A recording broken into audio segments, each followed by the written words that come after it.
নমস্কাৰ মই ডক্টৰ চন্দন কলিতা আশা কৰোঁ আপোনালোক ভালে আছে আজি আপোনালোকৰ মাজত আইছো হাইপোথাইৰয়েডিজম এই বেমাৰটোৰ বিষয়ে আলোচনা কৰিবলৈ এই বেমাৰটোনো কি এই বেমাৰটোৰ লক্ষণ কি এই বেমাৰটো কেতিয়া হয় এই বেমাৰটো হ'লে কি খাব লাগে কি খাব নালাগে এই সকলো কথা আজি মই আপোনালোকৰ লগত আলোচনা কৰিম তাৰ আগতে যদি আপুনি মোৰ চেনেলটো সাবস্ক্ৰাইব কৰা নাই প্লিজ সাবস্ক্ৰাইব কৰিব লাইক কৰিব কমেন্ট কৰিব এতিয়া আহকচোন এই বেমাৰটোৰ বিষয়ে আলোচনা কৰোঁ হাইপোথাইৰয়েডিজম এই বেমাৰটো হৈছে যেতিয়া আমাৰ দেহত থকা থাইৰয়েড গ্ল্যান্ডটোৱে ঠিকমতে হৰমন সিক্ৰেচন কৰিব নোৱাৰে তেতিয়া আমাৰ দেহত এই বেমাৰটো দেখা যায় থাইৰয়েড গ্ল্যান্ডটো আমাৰ নেকৰ এই পোৰচনটোত থাকে আৰু এই পোৰচনটোত থকা থাইৰয়েড গ্ল্যান্ডৰ পৰা হৰমন সিক্ৰেচন হয় থাইৰক্সিন ট্ৰাইআইডোথাইৰোনিন এই হৰমন দুটা এই হৰমন দুটা যেতিয়া আমাৰ তেজত যেটো লেভেলত থাকিব লাগে সেই লেভেলটোত নাথাকে বা কমি যায় তেতিয়া আমি হাইপোথাইৰয়েডিজম হোৱা বুলি কওঁ আমাৰ দেহত পিটুইটাৰী এটা গ্ল্যান্ড থাকে ব্ৰেইনৰ ঠিক তলতে বেস পইণ্টত যেটোক আমি মাষ্টাৰ গ্ল্যান্ড বুলিও কওঁ সেই গ্ল্যান্ডটোৰ পৰা থাইৰয়েড ষ্টিমুলেটিং হৰমন নামটো ভালকে মনত দিব থাইৰয়েড ষ্টিমুলেটিং হৰমন এটা হৰমন সিক্ৰেচন হয় সেই হৰমনটোৰ অভাৱতো থাইৰয়েড ষ্টিমুলেটিং মানে এই থাইৰয়েড গ্ল্যান্ডক ষ্টিমুলেট কৰে সেই হৰমনটোৰ অভাৱতো আমাৰ থাইৰয়েড গ্ল্যান্ডে ঠিকমতে সিক্ৰেচন কৰিব নোৱাৰে ফলত এই বেমাৰটো দেখা যায় আৰু কেতিয়াবা পিটুইটাৰী গ্ল্যান্ডে এই হৰমনটো থাইৰয়েড ষ্টিমুলেটিং হৰমন অৰ্থাৎ TSH এইটো ঠিকমতে সিক্ৰেচন কৰে কিন্তু কিবা কাৰণত ইয়াত ষ্টিমুলেট কৰিব নোৱাৰে ফলত কি হয় আমাৰ দেহত কি হয় থাইৰক্সিনৰ পৰিমাণটো কমি যায় এই হৰমনৰ গুৰুত্বটো এইখিনিয়ে যে থাইৰয়েড গ্ল্যান্ডৰ পৰা যেটো হৰমন সিক্ৰেচন হয় সেই হৰমনটোৱে আমাৰ দেহৰ গ্ৰোথ কন্ট্ৰোল কৰে মেটাবলিজম কন্ট্ৰোল কৰে যেতিয়া এই হৰমন বিধৰ পৰিমাণ কমি যায় তেতিয়া বিভিন্ন ধৰণৰ অসুবিধা দেখা পোৱা যায় প্ৰথম কথা আপোনালোকে টায়াৰ্ডনেছ ফিল কৰিব ফেটিক ভাগৰুৱা ফিল কৰিব ফিলিং কোল্ডনেছ মানে ঠাণ্ডা অনুভৱ কৰিব ওয়েট গেইন হ'ব কনষ্টিপেশ্যন হ'ব বেড কোলেষ্টৰল তেজৰ লেভেলত বৃদ্ধি পাব জইণ্ট পেইন হ'ব এই বিভিন্ন ধৰণৰ সমস্যাবিলাক দেখা পোৱা যায় থাইৰয়েড গ্ল্যান্ডে কি কাৰণত হৰমন সিক্ৰেচন কৰিব নোৱাৰে যেটো বস্তু থাইৰয়েড হৰমন সিক্ৰেচনৰ কাৰণে দৰকাৰ বা প্ৰডাকচনৰ কাৰণে দৰকাৰ সেইবিলাক আমি সাধাৰণতে কিছুমান খাদ্যৰ পৰাও সাপ্লিমেন্ট হিচাপে পাওঁ হয়তো কেতিয়াবা সেইবিলাকৰ অভাৱতো থাইৰয়েড গ্ল্যান্ডে ঠিকমতে হৰমনটো প্ৰডিউস কৰিব নোৱাৰে হয়তো কেতিয়াবা থাইৰয়েড গ্ল্যান্ডৰ নিজা বেমাৰৰ কাৰণে কেতিয়াবা থাইৰয়েডাইটিছ হেচিমছ ডিজিজ থাইৰটক্সিকোচিছ বুলি কওঁ হেতুৰ কাৰণেও হ'ব পাৰে কেতিয়াবা থাইৰয়েড গ্ল্যান্ডৰ অপাৰেচনৰ পিছতো যেতিয়া থাইৰয়েড গ্ল্যান্ডটো উঠাই দিয়া যায় আৰু কেতিয়াবা মাষ্টাৰ গ্ল্যান্ড যেটো পিটুইটাৰী গ্ল্যান্ড বুলি কৈছো হেতুৰ কিবা অসুবিধাৰ কাৰণেও বা হেতুৰ কিবা প্ৰবলেমৰ কাৰণেও থাইৰয়েডটোৱে ঠিকমতে থাইৰয়েড গ্ল্যান্ডটোৱে হৰমনটো সিক্ৰেচন কৰিব নোৱাৰে এইখিনি হৈছে মেইন কাৰণ গতিকে সাধাৰণতে যিবিলাক মাউণ্টেইন এৰিয়া থাকে সেই মানুহবিলাকৰ সাধাৰণতে আয়োডিন ডেফিচিয়েন্সি দেখা যায় কিয়নো আয়োডিন আমাৰ এই থাইৰয়েড গ্ল্যান্ডৰ পৰা যেটো হৰমন সিক্ৰেচন হয় সেই হৰমনৰ মেইন কম্পোজিশন হিচাপে আয়োডিনটোৱে কাম কৰে গতিকে iodine rich diet iodine supplement হিচাপে মানে আয়োডিন থকা খাদ্যবিলাক আমি খাব লাগে সেলেনিয়াম খাব লাগে কাৰণ সেলেনিয়ামটো এই থাইৰয়েড হৰমন কি হয় ফাংচনৰ কাৰণে দৰকাৰ হয় জিংক খাব লাগে জিংকে আমাৰ কি হয় থাইৰয়েড মানে জিংকৰ ডেফিচিয়েন্সিৰ কাৰণেও কেতিয়াবা থাইৰয়েড গ্ল্যান্ডে কি হয় ঠিকমতে হৰমন সিক্ৰেচন কৰিব নোৱাৰে গতিকে আয়োডিন সেলেনিয়াম জিংক এই তিনিটা বস্তু লগতে ভিটামিন ডি এইবিলাকৰ ডেফিচিয়েন্সিৰ কাৰণেও কি হয় আমাৰ থাইৰয়েড গ্ল্যান্ডৰ পৰা সিক্ৰেচন ঠিকমতে নহয় সেইকাৰণে আমি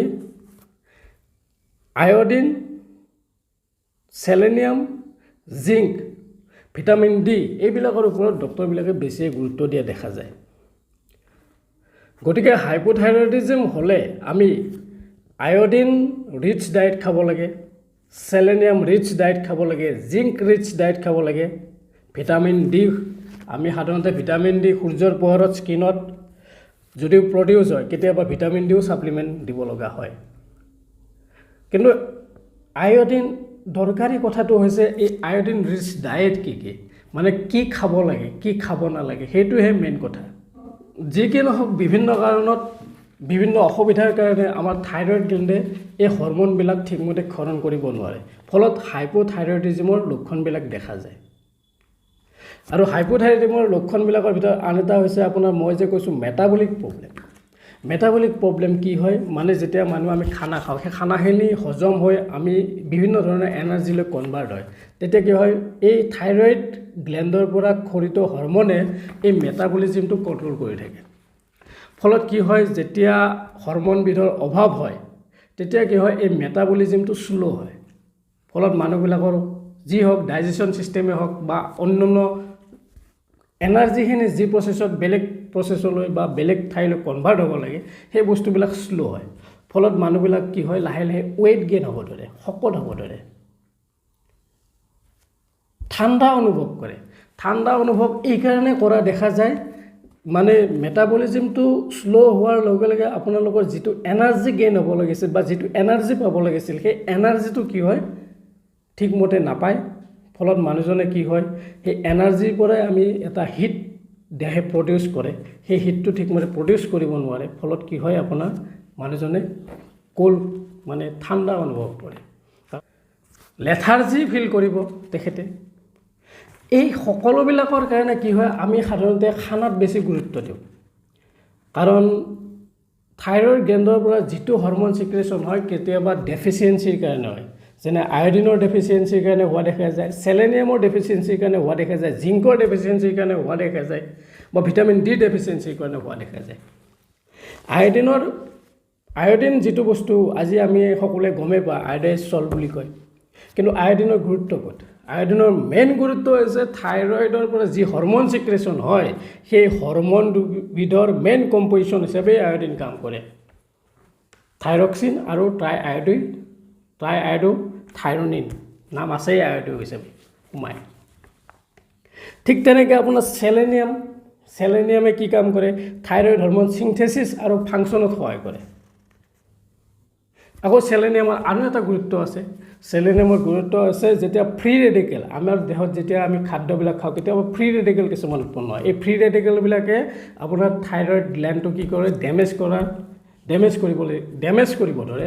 আৰু এই সেলেনিয়াম ৰিচ ডায়েট যেতিয়া খানা খোৱা যায় তেতিয়া কি হয় এই ফ্ৰী ৰেডিকেলবিলাকে যিটো থাইৰয়েড গ্লেণ্ড ডেমেজ হ'ব ধৰে সেইটো হোৱাৰ পৰা বাধা দিয়ে। জিংক ৰিচ ডায়েট খাব লাগে। জিংক ৰিচ ডায়েটে কি কৰে আপোনাৰ এক্টিভেট কৰে থাইৰয়েড হৰম'নটো। এতিয়াতো আপুনি গম পালে আয়োডিন ৰিচ খানা খাব লাগে, সেলেনিয়াম ৰিচ খানা খাব লাগে আৰু জিংক ৰিচ খানা খাব লাগে। কিন্তু আয়োডিন ৰিচ খানা কি বস্তু ক'ত থাকে, সেলেনিয়াম ক'ত থাকে, জিংক ক'ত থাকে? মই যদিও এই ভিডিঅ'টো বনাইছোঁ আপোনালোকক আজি এটা বাধা কৰিছোঁ, আপোনালোকে direct iodine supplement, selenium supplement, iodine আৰু সেলেনিয়াম এই দুটা মিনাৰেল ডাইৰেক্ট ছাপ্লিমেণ্ট আপোনালোকে নাখাব। ইনডাইৰেক্টলি মানে খাদ্যত যিখিনি থাকে সেইটো ঠিকেই থাকে, মানে খাদ্যৰ দ্বাৰা যি প্ৰচুৰ পৰিমাণে পাব লাগে সেইটো ঠিকেই আছে, কিন্তু ডাইৰেক্ট সেলেনিয়াম বা আয়োডিন টেবলেট হিচাপে আপোনালোকে এইবিলাক মানে নাখাব। কাৰণ যদিও খায় তেতিয়াহ'লে ডক্টৰৰ প্ৰেছক্ৰিপশ্যন মতে খাব। কিন্তু আপোনালোকে যদি সেইটো বাদ দিয়ক, আপোনালোকে খাদ্যৰ ওপৰত গুৰুত্ব দিয়ক। আৰু খাদ্যৰ ওপৰত গুৰুত্ব দিলে দেখিব আপোনালোকে এটা সুস্থিৰ জীৱনশৈলী যাপন কৰিব পাৰিব। তো মই লিখি লৈছোঁ, আপোনাক কৈ দিছোঁ আয়োডিন ৰিচ ডায়েট সাধাৰণতে আমাৰ কি হয় চিউইড সাগৰীয়া শেলাই বা খেলুৱৈ। আপোনালোকে নেটত চাৰ্চ কৰিব সাগৰীয়া খেলুৱৈ কি বস্তু আপোনালোকে গম পাই যাব।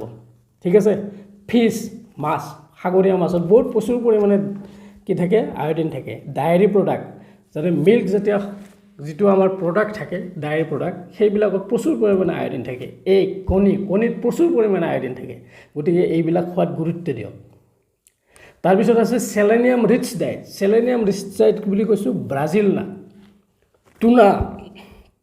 টুনা যিটো এটা সাগৰীয়া ফিছ, টুনা, কণী, লেগিউমছ, লেগিউমছটো হৈছে দাইলজাতীয় যিবিলাক আমাৰ খাদ্য আছে। জিংক ৰিচ ডায়েট যেনে চেলফিছ হৈছে আপোনাৰ যিবিলাকত খোলা থাকে, যেনে মিছা মাছৰ ওপৰত এটা খোলা থাকে, সেই মিছা মাছ জাতীয় খাদ্যবিলাক প্ৰন হওক, লবষ্টাৰ হওক, শ্ৰিমছ হওক, এইবিলাক খাব। এইবিলাকত প্ৰচুৰ পৰিমাণে জিংক থাকে। অয়েষ্টাৰ, শামুক, চিকেন, পল্ট্ৰি, চিকেন খাব, চিকেনতো জিংক থাকে। মানে এইবিলাক খানা খালে iodine rich diet, selenium, zinc rich diet এইবিলাক খোৱাৰ লগে লগে আপোনালোকে কি হ'ব, আমাৰ যিটো মানে নৰ্মেল ফাংচন, সেই ফাংচনটো ধুনীয়াকৈ থাইৰইড গ্লেণ্ডত চলি থাকিব। ঠিক আছে। বাকী আপোনালোকে একেবাৰে দৰকাৰী কথাটো হৈছে কি বস্তু খাব নালাগে। আপুনি যেতিয়া ডক্টৰৰ কাষত আহিব, তেতিয়া ডক্টৰে যেতিয়া আপোনাৰ ব্লাড লেভেল চেক কৰিব, তেতিয়া দেখিছে আপোনাৰ বোলে হাইপোথাইৰয়ডিজমৰ প্ৰব্লেম আছে, তেতিয়া তেখেতে প্ৰেছক্ৰিপশ্যনটো কৰিবই। সাধাৰণতে থাইৰক্সিন প্ৰেছক্ৰাইব কৰা দেখা যায়। থাইৰনম সাধাৰণতে যিবিলাক আমি টেবলেট গম পায় আপোনালোকে, যেতিয়া লিখে ডক্টৰৰ প্ৰেছক্ৰিপশ্যন লিখিব বোলে থাইৰনম 12.5, 25 এনেকুৱা ধৰণৰ প্ৰেছক্ৰিপশ্যন লিখা থাকে। তো এই মেডিচিনটো যেতিয়া খাই থাকে, তেতিয়া আপোনালোকে কিছুমান খাদ্য খাব নালাগে আৰু নোখোৱাটো বেটাৰ। সেইটো কথাত বেছি গুৰুত্ব দিব লাগে। এইখিনি সময়ত এই বস্তুখিনি আপোনালোকে একদম নাখাব, পাৰিলে বা খালেও একেবাৰে কম এমাউণ্টত। প্ৰথম কথা, কবি আপোনালোকে কোনো ধৰণৰ কবি নাখাব। ব্ৰকলি, স্পাইনাক, পালেং, ঠিক আছে, ষ্ট্ৰবেৰী, চুইট পটেটো, মিঠা আলু, তাৰপিছত আপোনাৰ কি আছিলে, শিমলা আলু, কাছাবা, peanuts, nuts, pine nuts, bakery produced foods. Bakery produced foods হৈছে আপোনাৰ হট ডগছ, কুকিজ, কেকছ, তাৰপিছত আছিলে আপোনাৰ কফি একেবাৰে নাখাব। বিশেষকৈ ৰাতিপুৱাৰ সময়ত কফি নাখাব, যিটো সময়ত আপুনি যদি আপোনাৰ হাইপোথাইৰয়ডিজম আছে, যদি আপুনি মেডিচিন খাই আছে, সেইখিনি সময়ত ৰাতিপুৱা আপুনি মেডিচিনটো খোৱাৰ কাষত কফি কেতিয়াও নাখাব। বা খালেও আপুনি মেডিচিনটো খোৱাৰ 1 ঘণ্টা আগত খাব, নতুবা 1 ঘণ্টা পিছত খাব। এইকাৰণে খাব মানা কৰিছোঁ, কফিয়ে আপোনাৰ সেই যিটো আমি হৰমন ছাপ্লিমেণ্ট দিওঁ, সেইটো এবজৰ্পশ্যন কৰাত বাধা দিয়ে। গতিকে ডক্টৰে যিটো ৰিজাল্ট পাব লাগিছিলে, আপোনাৰ হাইপোথাইৰয়ডিজম হৈছে, আপোনাক মেডিচিন দিছে, আপোনাৰ কিন্তু ৰিজাল্টটো ভাল পোৱা নাই। কাৰণটো কি, আপুনি ৰাতিপুৱা কফি খাই আছে, চাহ খাই আছে। তো কফিটো খোৱাৰ ফলত আপোনাৰ কি হয়, এবজৰ্পশ্যন ৰেটটো কমি যায়। গতিকে যিটো ৰিজাল্ট পাব লাগিছিল, সেই ৰিজাল্টটো পোৱা নাযায়। গতিকে এইখিনি কথাৰ ওপৰত আপোনালোকে অত্যাধিক গুৰুত্ব দিব। আৰু এই কথাখিনি কোনো ডক্টৰে আপোনাক ইমানকৈ বুজাই নিদিয়ে, কাৰণ বুজাবলৈ সময়ো নাথাকে। মই আপোনালোকক বহুত ধুনীয়াকৈ বুজাই দিছোঁ, আপোনালোকে মনত ৰাখিব। দৰকাৰ হ'লে আপোনালোকে গোটেইকেইটা নাম ধুনীয়াকৈ লিখি ল'ব। এইখিনি বস্তু যিমান পাৰে এভইড কৰিব। কি কৈছোঁ, কবি কৈছোঁ, ব্ৰকলি কৈছোঁ, তাৰপিছত কৈছোঁ আপোনাৰ বেকাৰী প্ৰডিউচড সকলো বস্তু, মানে hot dogs, cookies, cakes, coffee, alcohol, পালেং শাক, ষ্ট্ৰবেৰী, পিনাটছ, পাইন নাটছ, এই বস্তুখিনি আপোনালোকে যিমান পাৰে এভইড কৰিব। এইখিনি এভইড কৰিলে আপোনালোকে দেখিব আপোনালোকৰ মানে বহুখিনি ৰিলিফ পাব, বহুখিনি আপোনালোকে ভাল পাব। আৰু এই বস্তুখিনি আপোনালোকে ধুনীয়াকৈ নোট কৰি ল'ব বা লিখি থ'ব, বোলে এইখিনি বস্তু মোৰ হাইপোথাইৰয়ডিজমৰ প্ৰব্লেম আছে, গতিকে এইখিনি বস্তু মই যিমান পাৰোঁ কমাই খাম বা নোখোৱাকৈ থাকিম। তেতিয়া দেখিব আপোনালোকে যিটো মেডিচিন খোৱাৰ পিছত যিটো ৰিজাল্ট পাব লাগিছিল, সেই ৰিজাল্টটো বহুত ধুনীয়াকৈ পাব।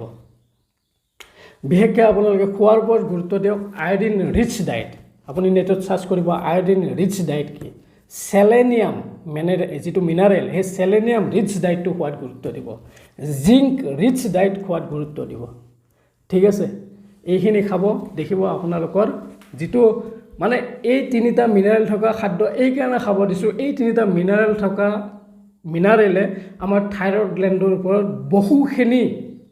বহুখিনি গুৰুত্ব আছে। কিছু মিনাৰেলে থাইৰইড হৰমনটো প্ৰডাকশ্যনত সহায় কৰে, মেইন কম্পজিশ্যন হিচাপে কাম কৰে। কিছু মিনাৰেলে যেনে চেলেনিয়ামে থাইৰইড গ্ল্যাণ্ডটো ডেমেজ হোৱাৰ পৰা ৰক্ষা কৰে, যিটো ফ্ৰী ৰেডিকেলৰ পৰা ডেমেজ হ'বলৈ চেষ্টা কৰে। আৰু যিটো জিংক আছে, এই জিংকে থাইৰইড হৰমনটো এক্টিভেট কৰাত সহায় কৰে। আশা ৰাখিছোঁ আপোনালোকে সকলোখিনি কথা বুজি পাইছে। মই যিখিনি খাদ্যৰ তালিকা আপোনালোকক ক'লোঁ, মানে গোটেইখিনি আপোনালোকে নোট কৰি ৰাখিব আৰু সেইমতে আপোনালোকে ধুনীয়াকৈ চাই চিতি খাব, নিশ্চয় সুফল পাব। কোনো ডক্টৰে আপোনালোকক এনেকৈ নক'ব বা ক'বলৈ সময়ো নাথাকে। গোটেইখিনি কথা আপোনালোকে নোট কৰি ৰাখিব। আজিলৈ এইখিনিয়ে কৈ মই এই ভিডিঅ'টো সামৰণি মাৰিছোঁ। আগলৈও লগ পাম নতুন নতুন ভিডিঅ' লৈ। তেতিয়ালৈ ধন্যবাদ।